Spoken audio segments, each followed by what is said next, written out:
Hi Lucy, just a quick video, probably is an easier way of doing this.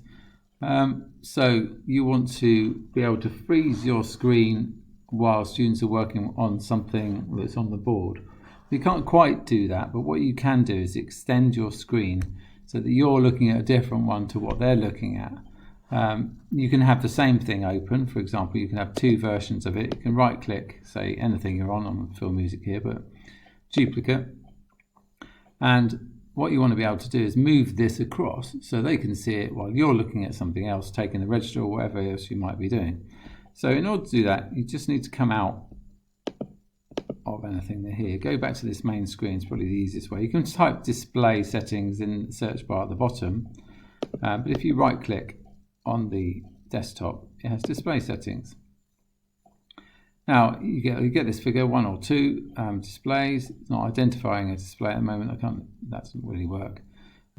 Scroll down until you get to multiple displays. This says duplicate these displays. So at the moment, my projector or your TV screen is seeing exactly the same as that's on your computer screen. Now I don't want that to happen. I want to have my screen being different to what the students see. So extend these displays.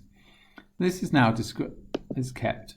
It's now got 2 displays, one in front of me and one that's on the board, or your TV screen. So I can close this down and finish with that. Now anything I show on here, now made my copy, duplicate my copy. Now if I drag this off to the right, you'll see it leave. And now you can't see this, but it's gone onto the projected screen. So now I've got a copy on my projected screen and I've got a copy on this screen. And my mouse, if I move my mouse across, I can now be manipulating anything that's on the TV screen. And if I draw my mouse back here, I'm now on this screen, so I can type something here.